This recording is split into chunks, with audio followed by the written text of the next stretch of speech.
Sa likod. Go na, tubang.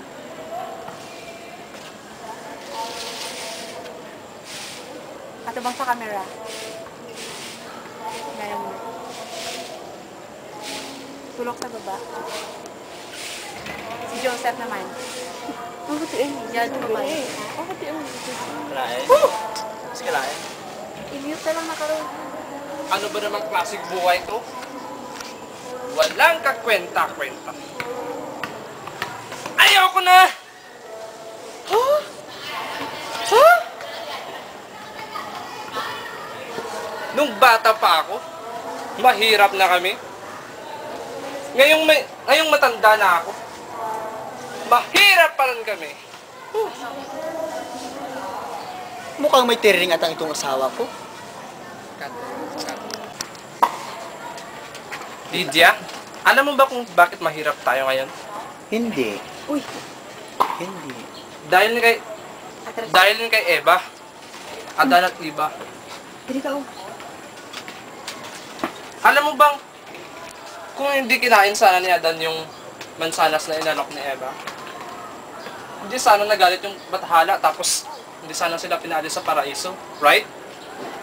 Right. Eh di kung hindi sila pinaalis sa paraiso, sana ngayon, walang mahirap, mayayaman lahat. Right? Right? Alusot ka na naman.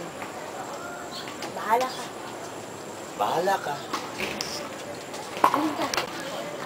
Dahil sa kahirapan namin, pati na yung mga ninuno na si Adan at si Iba, binanggit pa ng murid kong asawa. Talaga? Pero Mare, hindi naman siguro dahil kay Adan at kay Eva kaya kayo naghihirap. Talaga? Oo. Talaga. Naghihikawas kayo dahil sa isang babae, si Eva. Sino Eva? Sinong Iba? Si Eva. Si Eva yung GRO sa nightclub. Huh? Pat.